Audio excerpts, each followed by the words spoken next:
നമസ്തേ, രാധേ കൃഷ്ണ.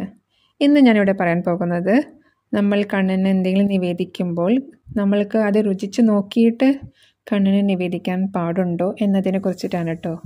പലരും പറയാറുണ്ട് കണ്ണന് നമ്മൾ നിവേദിക്കുമ്പോൾ നമ്മളത് ഒരിക്കലും ടേസ്റ്റ് നോക്കരുതെന്ന്. അമ്പലങ്ങളിൽ അങ്ങനെയാണല്ലോ, രുചിച്ച് നോക്കില്ല എങ്ങനെയാണെന്ന്. പായസമൊക്കെ ഉണ്ടാക്കുമ്പോൾ രുചിച്ച് അത് മധുരം മതിയോ അതെങ്ങനെയാണെന്നുള്ളത് നോക്കാൻ പാടില്ല. ഇവിടെ നമ്മളുടെ വീട്ടിലുള്ള കണ്ണൻ എന്ന് പറയുന്നത് നമ്മുടെ സ്വന്തം ആളാണ്. നമ്മളുടെ വീട്ടിലുള്ള ഒരു കുടുംബാംഗം തന്നെയാണ് നമ്മളുടെ കണ്ണൻ നമ്മൾക്ക്. നമ്മൾ ഏത് ഭാവത്തിൽ കാണുന്നോ ആ ഭാവത്തിൽ നമ്മളുടെ വീട്ടിലുള്ള ഒരാളാണ് നമ്മളുടെ കണ്ണൻ എന്ന് പറയുന്നത്. അപ്പോൾ ആ കണ്ണന് നമ്മൾ എന്തെങ്കിലും നിവേദ്യം വെച്ച് കൊടുക്കുമ്പോൾ, ഇപ്പോൾ പായസം ഉണ്ടാക്കി വെച്ചെടുക്കുകയോ അല്ലെങ്കിൽ ഓണത്തിനോ വിഷുവിനോ സദ്യ ഉണ്ടാക്കിയിട്ട് കണ്ണന് വെച്ച് കൊടുക്കുകയോ അങ്ങനെ എന്ത് ചെയ്യുകയാണെങ്കിലും നമ്മളത് രുചിച്ച് നോക്കി എന്ന് വിചാരിച്ചിട്ട് തെറ്റില്ല. പലർക്കും അഭിപ്രായ വ്യത്യാസം ഉണ്ടാവും കേട്ടോ, അത് പാടില്ല എന്നുള്ളത്. പക്ഷെ ഞാൻ എൻ്റെ ഒരു അനുഭവത്തിലുള്ള കാര്യമാണ് പറയണത്. അതിലൊരിക്കലും ഒരു തെറ്റുണ്ടെന്ന് എനിക്ക് തോന്നുന്നില്ല. കാരണം എന്താണെന്ന് വെച്ചാൽ കണ്ണെന്ന് പറയുന്നത് നമ്മുടെ മകനായിട്ടായിരിക്കും നമ്മൾ കാണുന്നുണ്ടാവുക, അല്ലെങ്കിൽ നമ്മളുടെ കൂട്ടുകാരനായിട്ടോ സഹോദരനായിട്ടോ നമ്മൾ ഏത് ഭാവത്തിൽ കണ്ടെങ്കിൽ ആ ഭാവത്തിലായിരിക്കും കണ്ണ് നമ്മളുടെ വീട്ടിൽ നമ്മളുടെ കൂടെ ഉള്ളത്. അപ്പോൾ നമ്മുടെ മക്കൾക്കോ അല്ലെങ്കിൽ നമ്മളുടെ വീട്ടിലുള്ള ആർക്കെങ്കിലും നമ്മൾ ഭക്ഷണം ഉണ്ടാക്കി കൊടുക്കുമ്പോൾ നമ്മൾ എന്തായാലും രുചിച്ച് നോക്കിയിട്ടല്ലേ നമ്മൾ അവർക്ക് കൊടുക്കുക.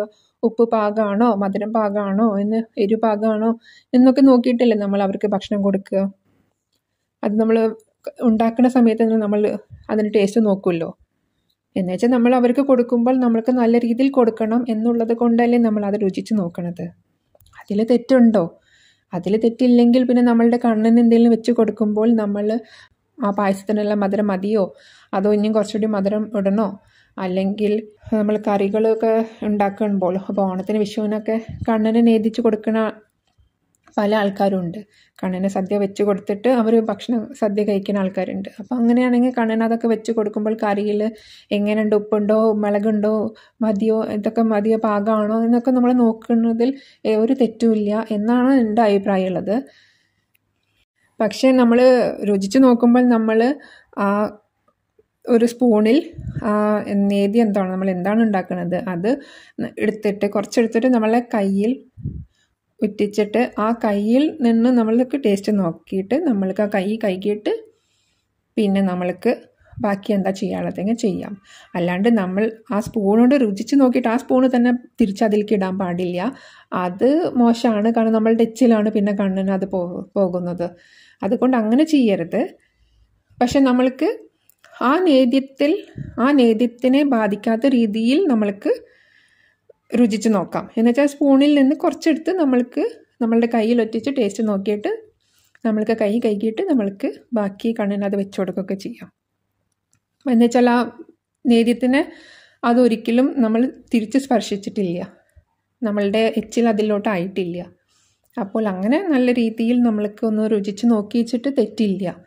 കാരണം നമ്മൾക്ക് എന്ത് നമ്മളുടെ കണ്ണിന് കൊടുക്കുമ്പോഴും നമ്മൾ നല്ല രീതിയിൽ കൊടുക്കണ്ടേ. ഇപ്പോൾ ചിലപ്പോൾ ആ പായസത്തിന് മധുരം കുറവാണെങ്കിലോ നമുക്ക് കുറച്ചുകൂടി മധുരം ഇട്ട് കൊടുത്തുകൂടെ?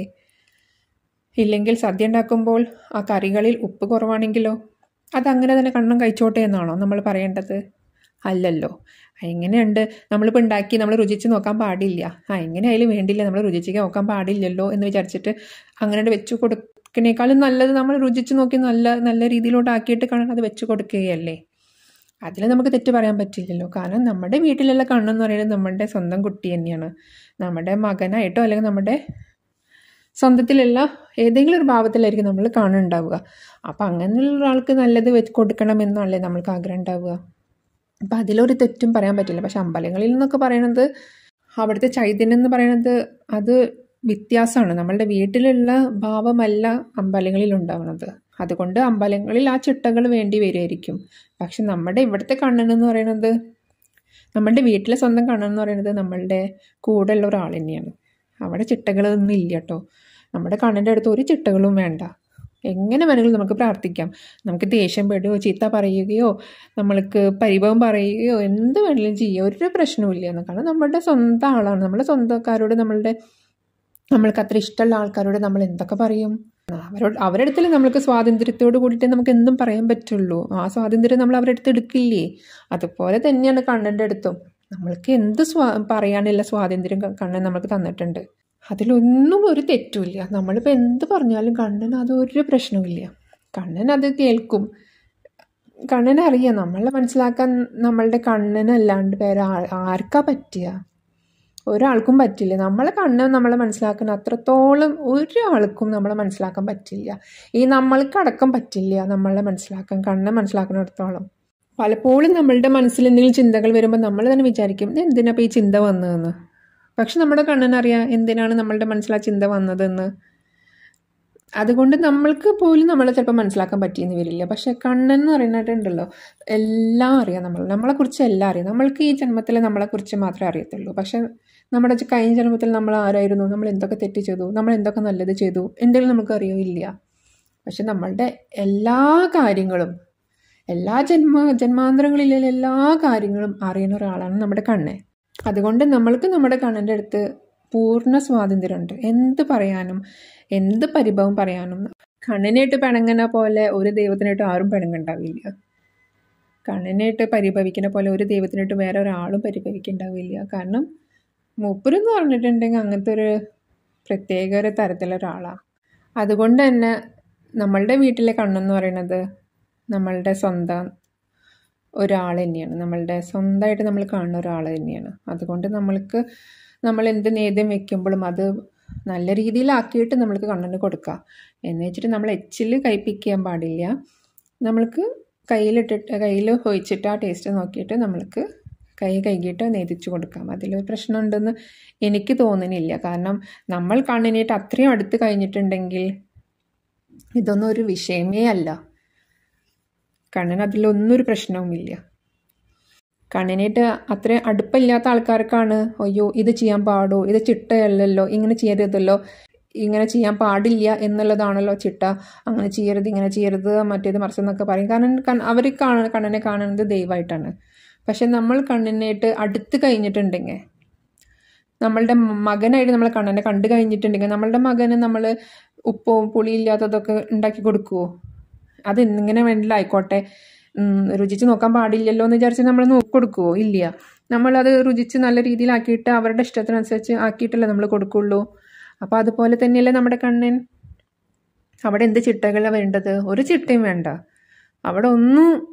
അവിടെ ശരികളും ഇല്ല, തെറ്റുകളും ഇല്ല. അവിടെ നമ്മൾക്ക് എന്താണ് തോന്നുന്നത്, നമ്മളുടെ കണ്ണിനായിട്ട് അടുത്ത് കഴിഞ്ഞാൽ നമ്മൾക്ക് മനസ്സിൽ എന്താണ് തോന്നുന്നത് അത് ചെയ്യുക. അത് നല്ലതായിരിക്കണം എന്നേ ഉള്ളൂ.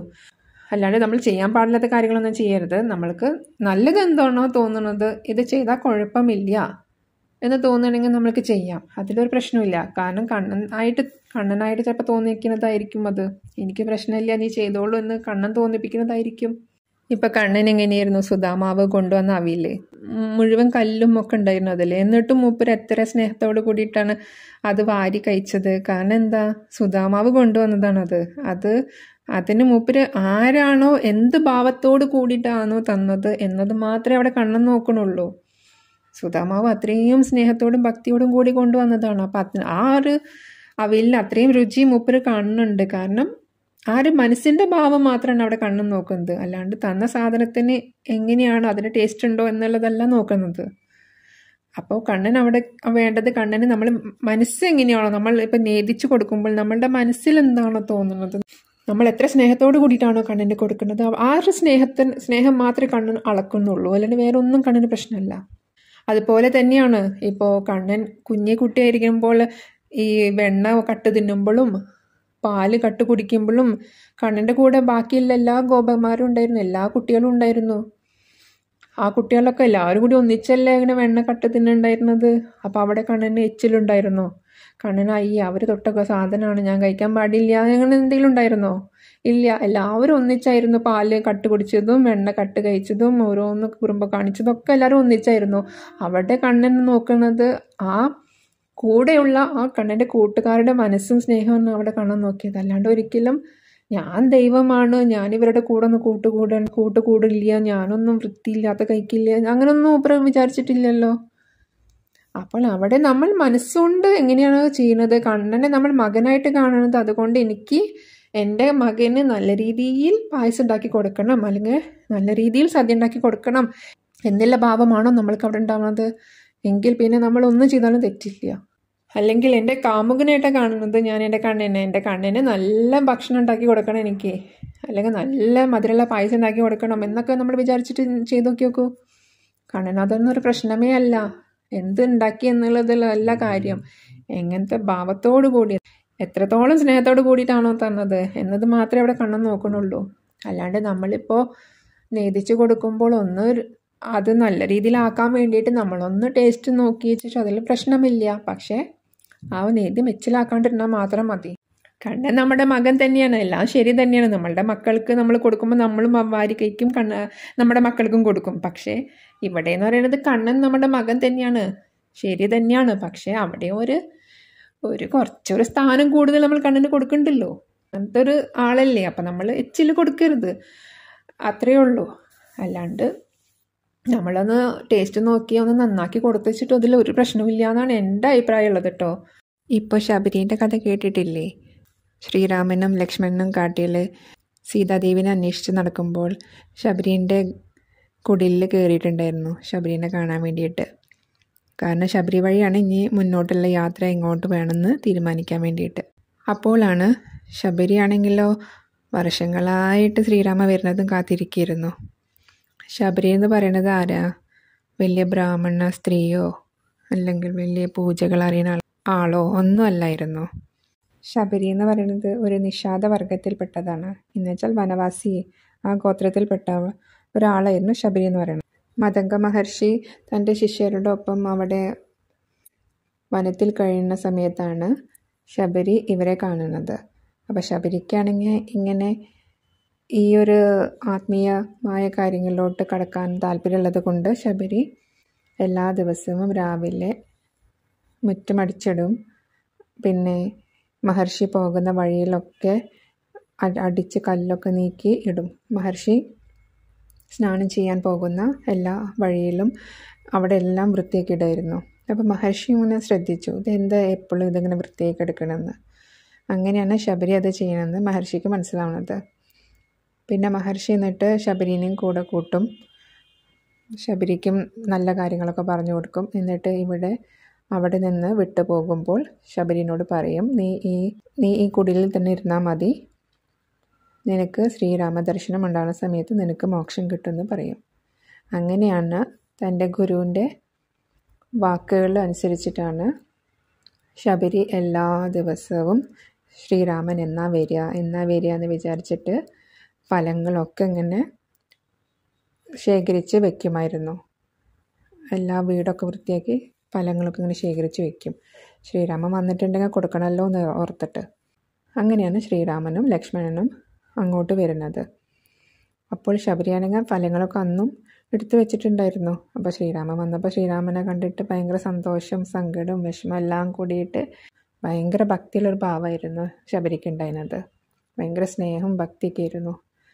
അങ്ങനെ ശ്രീരാമനെ ഇരുത്തിയിട്ട് ഈ ഫലങ്ങൾ കൊടുക്കുമ്പോൾ എന്താ ചെയ്യുന്നത് ശബരി? ആദ്യം കടിച്ചു നോക്കും, കാരണം നല്ലതാണോ മധുരമുള്ളതാണോ എന്ന് നോക്കിയിട്ട് ആണ് ശ്രീരാമന് കൊടുക്കുന്നുണ്ടായിരുന്നത്. അപ്പോൾ ഇത് കണ്ടപ്പോൾ ലക്ഷ്മണൻ ശ്രീരാമനോട് ചോദിച്ചു, ഇവർ അങ്ങേക്ക് തരുന്നത് അവരുടെ ഉച്ഛിഷ്ടമല്ലേ എന്ന്. അപ്പോൾ ശ്രീരാമൻ എന്താ പറയണത്? അവരുടെ ഉച്ഛിഷ്ടമല്ല എനിക്ക് തരുന്നത്, അവരുടെ ഭക്തിയാണ്, അവരുടെ സ്നേഹമാണ് എനിക്കിതിൽ കാണാൻ പറ്റുന്നത്. കാരണം അവർ വിചാരിക്കുന്നത് എന്താ, എൻ്റെ സ്വാമിക്ക് ഞാൻ ഏറ്റവും നല്ല ഫലം കൊടുക്കണം എന്നാണ് വിചാരിക്കുന്നത്.